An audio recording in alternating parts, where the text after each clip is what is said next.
Tahu nggak sih Han? Itu dulu karyawan yang sebelumnya, yang cewek, setelah shift malam dia resign. Karena katanya dia selain cewek terus juga ngalamin hal-hal yang aneh. Tiba-tiba pengering tangan, tiba-tiba nyala. Tiba-tiba ya TV nyala sendiri mas. Ini mungkin pertama kali dalam hidup saya merinding bener.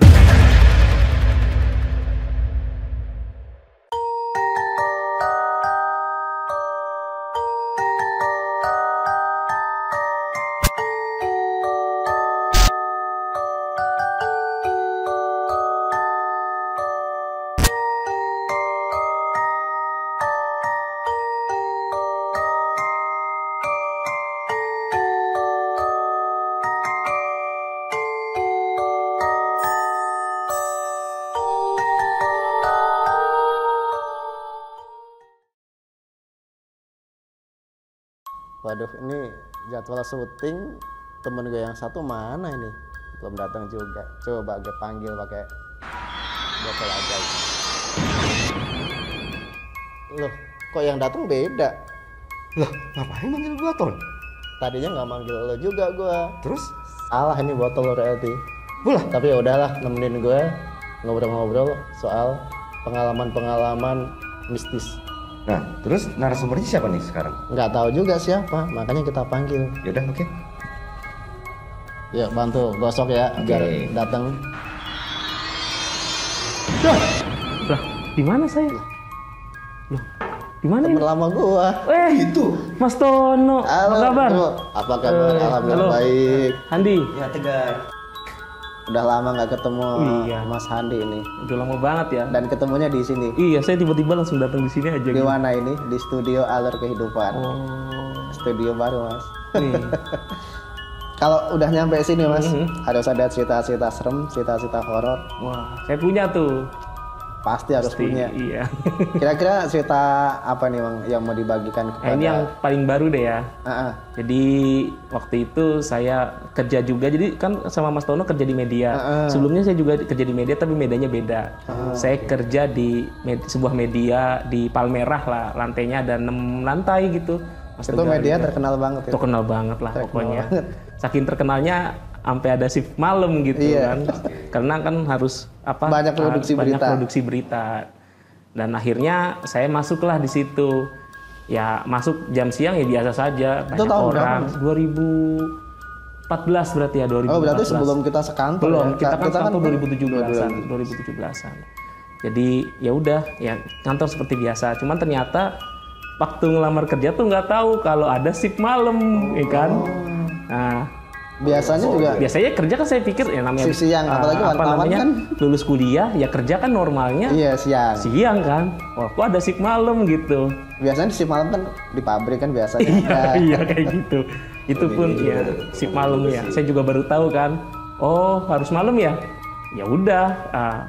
Berarti ini pertama kali kerja setelah lulus kuliah? Ya itu langsung kerja di situ, lulus kuliah. Terus ya setelah beberapa bulan shift siang, terus kemudian setelah rapat, saya kemudian diajukan, kamu mau masuk malam nggak? Soalnya ini kan teman kamu kan cewek semua nih. Kamu doang nih berdua laki, kamu mau nggak malam? Oh ya udah nggak apa-apa. Walaupun memang dalam hati juga ya sendirian kan di gedung, Mau nerima takut iya, ya kan, kan? malam-malam kerja sendirian di gedung. Mau nolak takut dipecat. Ya kan harus apa nurut atasan ya, bener nggak? Ya akhirnya iyain, walaupun misalnya diceritain tuh sama temen yang udah shift malam. Gimana ceritanya? Jadi ada yang cerita, tahu nggak sih Han? Itu dulu karyawan yang sebelumnya, yang cewek, setelah shift malam dia resign. Lah kenapa? Kok resign sih? Gitu kan? Karena katanya nggak kuat masuk malam. iya, karena katanya dia selain cewek terus juga ngalamin hal-hal yang aneh gitu. Saya awalnya nggak percaya orang kantor.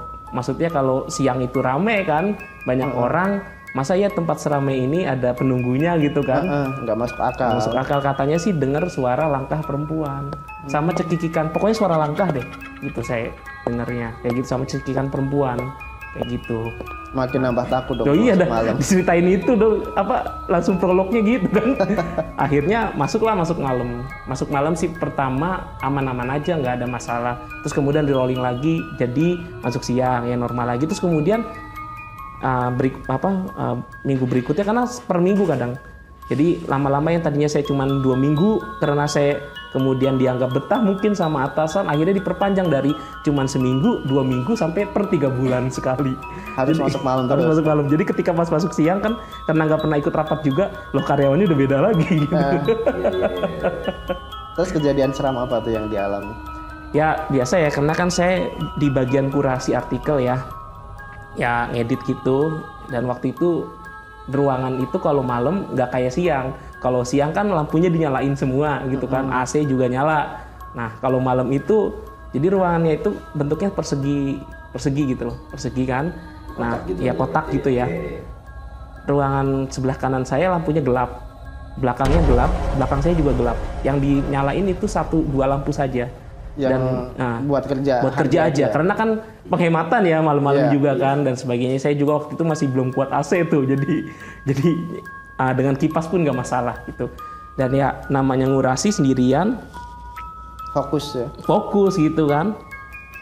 Ya bahkan kalau sapam lewat pun saya cuman ya Pak gitu aja udah gitu, nggak saya hello aja gitu.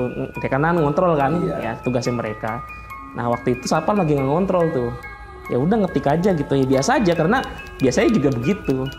Tiba-tiba ya TV nyala sendiri Mas. Tampilannya gimana tuh? Tampilannya kayak TV yang nggak ada channelnya Mas, burik gitu. TV rusak gitu. TV rusak kayak gitu. Saya kaget dong. Orang suasana lagi hening, nggak ada orang, lah dilala TV nyala sendiri. Coba. Itu TV yang udah TV zaman sekarang atau gimana? TV-nya mungkin modelnya sekarang tapi yang masih tabung. Oh, yang udah modern tapi masih tabung kayak gitu. Tapi karena ya mereka yang nyalain gitu, mereka kan ya mungkin nggak milih channel gitu, jadi milih jauh langsung aja gitu. Hitam putih aja, semut gitu loh. Kalau AV kan warna biru gitu. Tapi ya. itu ada suaranya. Ya suara gitu aja. Kayak TV rusak gitu aja. Kayak TV rusak. Tapi karena ruangan sepi ya kan jadi kenceng banget. Iya. Ya kan, yang posisinya itu TV ada di tengah-tengah. Jadi agak lumayan jauh, saya harus ngelangkah sekitar 20-40 langkah untuk ke sana gitu. Saya kaget dong. Kok bisa nyala sendiri? Jadi pas itu udah penasarannya tuh. Iya. Pas TV udah nyala sendiri. Tapi gitu. pas saya masuk shift pagi, saya nggak cerita. Tapi itu normal saja. Berarti TV nyala sendiri, matinya itu dimatiin atau mati sendiri juga? Saya awalnya juga takut deketin ya, karena kan gitu takutnya ya? ada yang keluar gitu kan dari TV gitu. Tapi akhirnya karena mengganggu kerjaan saya, akhirnya saya berani deketin, akhirnya saya matiin ya manual aja gitu. Kalau nggak salah juga nggak nemu remote, akhirnya saya matiin yang pakai ceklekan gitu loh. Iya. Kan dulu masih ada tombolnya kan, kayak gitu. Ini kejadian yang pertama. Setelah kejadian itu, Mas Andi cerita-cerita nggak sih? Belum, nggak cerita sama sekali. Malah kayak simpen aja sendiri. Mungkin takutnya nanti akhirnya malah saya 100% yang shift malam, yang lainnya nggak ada yang mau gantian, kayak gitu. Ya udah saya simpen sendiri aja, bahkan nggak pernah saya cerita sama siapapun gitu. Dan setelah kejadian itu ya kerja seperti biasa lagi, masuk shift siang lagi atau shift pagi lagi. Kemudian balik lagi lah shift malam kayak dapat gitu. Jatah lagi shift malam. Tapi teman-temannya ada nanyain nggak sih kalau misalkan kan kayak ini shift malam gitu, besok pagi tiba-tiba ada teman, gimana digangguin atau enggak gitu? Ada sih yang nanya, cuman saya selalu bilang aja selalu bilang enggak kok, enggak. Biasa aja. Paling yang datengin satpam saya bilang gitu. Iya. Maksudnya biar mereka juga nggak takut, takutnya malah akhirnya saya mulai shift malam kan kayak gitu. Terus ada kejadian apa lagi di tempat kerja tersebut? Masih TV lagi. Soal TV lagi? Iya, itu 2 kali. Tapi karena dengan waktunya TV yang berbeda kah? Iya, karena waktunya udah lama, akhirnya TV-nya juga beda. Yang tadinya TV tabung kan berubah jadi smart TV. Tapi tetap sama, nyala sendiri gitu loh. Itu juga waktu itu posisi sendiri juga? Masih, ya sendiri. Jadi saya juga pernah malam itu berdua, jadi nggak cuma sendiri, kadang berdua, kadang sama cowok, kadang sama perempuan juga gitu. Tapi ketika TV itu nyala selalu ketika saya sendiri gitu loh. Dan di kantor itu waktu itu yang shifting malamnya sendiri itu cuman saya sama yang satu lagi, dan itu juga laki-laki. Jadi kalau yang perempuan pasti ada yang dampingin. Gitu. Sebelum TV nyala itu didahului dengan suara-suara aneh atau apa gitu nggak sih Mas? Atau tiba-tiba nyala? Ya suara-suara aneh mungkin karena apa ya, jendela dibuka ya kan, jendela dibuka mungkin ada suara angin, saya nggak tahu, tapi ya apa waktu itu mungkin malam Jumat kali ya. Oh jadi kejadian yang kedua, yang kedua itu malam Jumat, itu sepertinya jam 2:30 malam itu, seperti saya ingat saya ya. Nah TV-nya udah kayak gini, udah yang nggak itu, nyala sendiri ya? Gitu loh, nyala lagi sendiri. Dan itu di bulan puasa padahal. Berani kan katanya bulan puasa gak ada setan. Iya itu, tapi itu berani nongol. Iya, coba. Nyala sendiri TV-nya. Terus tampilannya kayak gimana tuh pas nyala sendirinya? Nah mungkin karena bulan puasa dan beda kontennya. Jadi kalau yang awalnya itu TV burak, nah yang kedua itu malah ceramahnya Quraish Shihab. Itu Quraish Shihab kan. Jadinya yang pertama mungkin ada merinding-merindingnya, yang kedua malah jadi kayak diceramahin gitu loh. Iya. Gitu. Tapi jadi nggak begitu. Kayak gitu sempet kayak kayak ketakutan kayak gimana gitu atau gimana? Ya karena sama kejadiannya saya juga tempat duduknya masih yang sama, madepnya saya madepnya sekarang yang ke belakang. Madep ke belakang. Pindah karena ada yang karyawan resign, tempat duduknya saya ambil, saya duduk di situ. Madepnya berubah, madepnya jadi yang ke belakang, TV-nya jadi ngebelakangin saya lah istilahnya, tapi jarak yang jauh. Itu saya juga kaget, kirain satpam masuk nyalain TV dong. Itu enggak. Tapi kan biasanya kalau satpam masuk itu ada candanya, bunyi apa kayak kita ngabsen. Di video screen ada bunyi tit, satpam masuk gitu kan. Kalau ini sama sekali nggak ada tit, tiba-tiba karena mungkin itu TV buat presentasi ya, karena TV-nya agak gede. Nah, kenceng dong suaranya. Kaget dong saya, ya kan. Wah, tapi Quraish Shihab gitu. Jadi ya waktu itu karena juga nggak terlalu fokus akhirnya TV ya lagi-lagi saya matiin. Dengan tanda tanya. Nggak mati sendiri? Nggak mati sendiri, tapi dengan tandanya kenapa dinyalain, buat apa gitu loh. Ada ini nggak Mas, kejadian-kejadian lagi yang mungkin lebih serem dari sekedar TV nyala? Ada. Ini terakhir. Tapi ini mungkin pertama kali dalam hidup saya merinding bener. Jadi ya biasalah shifting pagi malam. Terus kemudian lagi-lagi kejadiannya ketika saya tidak bersama orang. Jadi semua kejadiannya itu selalu ketika shift malam saya sendirian. Karena kadang berdua kan kayak gitu. Ya waktu itu sih saya karena mungkin sudah terbiasa ya masuk malam, jadi mungkin nggak terlalu nggak seperti yang awal-awal gitu ya kan, diceritain tadi ada suara jejak kaki, ada suara orang nangis, anak kecil nangis gitu ya. Itu udah biasa aja gitu loh. Tapi sepertinya dia masih mau main sama saya gitu loh. Bener nggak? Kayak diajak main nggak sih saya gitu ya? Diajak kenalan dan sebagainya. Cuman memang biasa tapi dengan rasa-rasa takut ya sebenarnya. Cuman memang saya nggak pernah kayak nantangin atau apa, saya diem aja. Maksudnya cuman, oh iya TV nyala, udah gitu. Oh iya TV mau TV yang model kayak gini, mau model yang lama, tetap dua-duanya bisa nyala. Nah yang ketiga dia juga nyalain juga, tapi bukan TV. Berbeda objek. Tapi nyala juga. Nah jadi waktu itu ini malah kan kalau yang tadi kejadiannya agak malam ya, jam 1, jam 2:30. Jam berapa itu? Ini malah sepertinya sudah setelah azan subuh.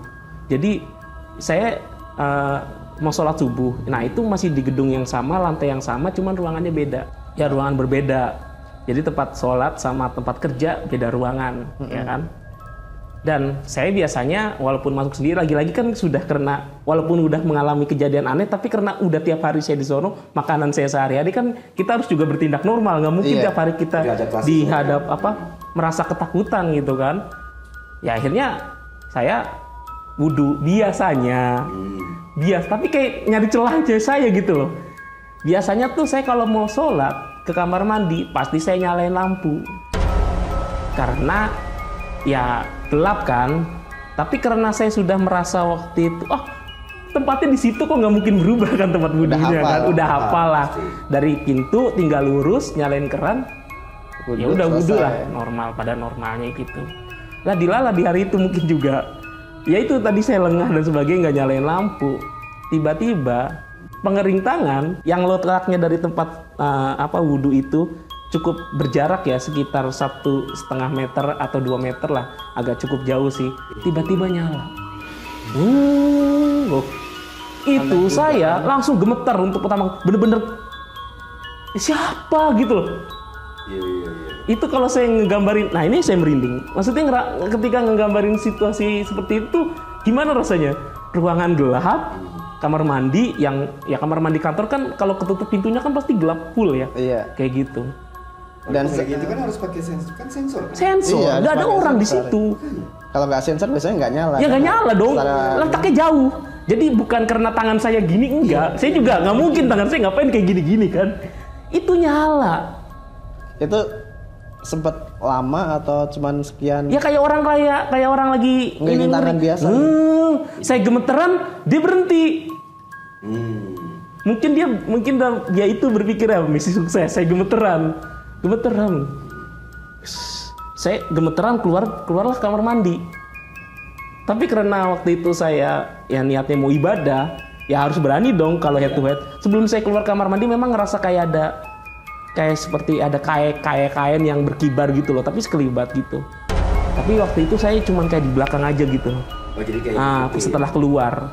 Tapi karena kemudian saya niatnya mau sholat, dan yang nggak lucu dong, masa gara-gara itu saya nggak sholat gitu kan? Atau sholat di rumah kan nggak, masa ntar nyampe sholatnya jam 6:30 di rumah kan nggak mungkin kan? Akhirnya saya beraniin diri lagi, nyalain dong. Kalau sekarang nyalain, nggak tahu kalau nggak nyalain mungkin ada kejadian kedua, saya nggak tahu. Ya, tapi udah gemeter, tapi gemeternya saya hilangin, saya masuk lagi. Saya masuk lagi, ya akhirnya lampu saya nyalain dong. Terus saya penasaran juga kan, bahkan sebelum wudhu saya malah ke tempat hair dryernya. Ya udah, ya tangan gini nyala. Nggak ada apa-apa. Nggak ada bekas bayangan atau apa, atau kayak bekas hitam dan sebagainya, nggak ada, ya aman aja. Atau misalnya saya juga ngecek kaca gitu, mungkin ada bekas-bekas apa gitu lah ya, gitu kan. Iya. Ya setelah itu ya baru wudhu. Tapi pas di rumah itu saya kepikiran tadi pagi tuh apa sih, kan fenomenanya nggak terjawab gitu loh. Iya, dan itu jaraknya jauh lagi ya. Iya, dari nggak masuk akal juga. Iya, nggak masuk akal. Ya memang jaraknya nggak deketan itu antara kejadian yang TV nyala sendiri sampai yang yang hair dryer pengering tangannya nyala sendiri itu. Dari kalau saya dari sekian banyak kejadian tersebut, gedungnya itu seperti apa sih? Emang itu gedung sebenarnya kuno? Gedungnya bisa dibilang gedung yang modern ya, maksudnya bukan yang bangunan zaman dulu. Mungkin itu bangunan tahun 2000-an gitu loh. Atau mungkin gedung direnovasi juga bisa ya? Oh mungkin tadinya gedung apa gitu. Cuman saya memang nggak terlalu kepo gitu ya. Cuman akhirnya kan saya kan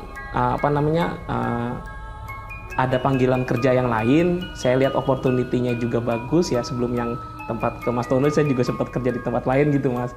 Akhirnya saya mutusin resign. Ceritalah saya ke HRD di situ. Berarti mau resign cerita semua kejadian yang dialami itu. Karena awalnya saya nggak cerita, cuma karena kayak dipancing sama dia. Mas, kan sering masuk malam, masa ya nggak ada cerita-cerita yang menarik sih gitu.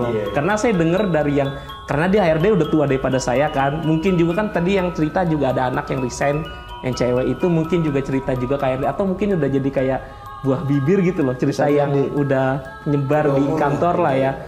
Ya udah, karena dia ngomong kayak gitu, saya ceritain kejadiannya itu semua kayak gitu. Yang tanggapan HRD apa waktu itu?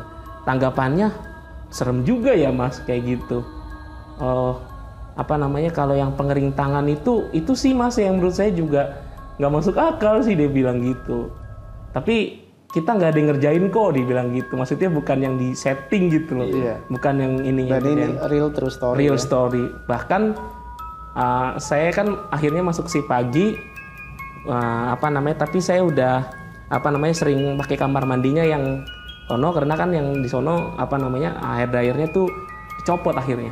Akhirnya Nggak tahu tapi nggak tahu karena apa, karena saya atau memang rusak gitu, saya nggak tahu gitu. Tapi seingat saya waktu itu saya juga ngetes juga gitu loh, ngetes ini sebenarnya rusak apa enggak normal gitu loh. Apakah entah ingin menenangkan hati saya Bisa atau jadi. atau apa gitu loh. Saya juga nggak tahu karena waktu itu saya juga nggak terlalu kepo ya dan sebagainya gitu. Ya mungkin karena HRD bilang ya tadi cerita kayak gitu, sepertinya dia juga udah mendengar mungkin cerita yang lebih serem gitu loh. Jadi kayak udah dia biasa aja kayak gitu. Tapi mungkin gara-gara cerita itu juga akhirnya dicopot kayak gitu. Mas Andi, dari sekian banyak cerita yang dibagikan kepada kami kali ini, kira-kira ada pesan apa yang pengen disampaikan kepada kawan-kawan alur kehidupan? Ya bahwa apa namanya kehidupan gaib itu ada ya, kita bagaimana hidup berdampingan dengan mereka ya. Walaupun beda alam. Ya kita ya berdoa menurut kepercayaan masing-masing ya, saya pikir itu langkah yang baik ya, karena ya itu kalau kita dekat dengan Tuhan mungkin kita juga jalannya baik ya, nggak cuma soal ini tapi juga tentang karir dan sebagainya, seperti itu sih. Oke, terima kasih banyak Mas sama-sama. Andi udah datang ke studio alur Makasih. kehidupan. Ya, Stono. Ya.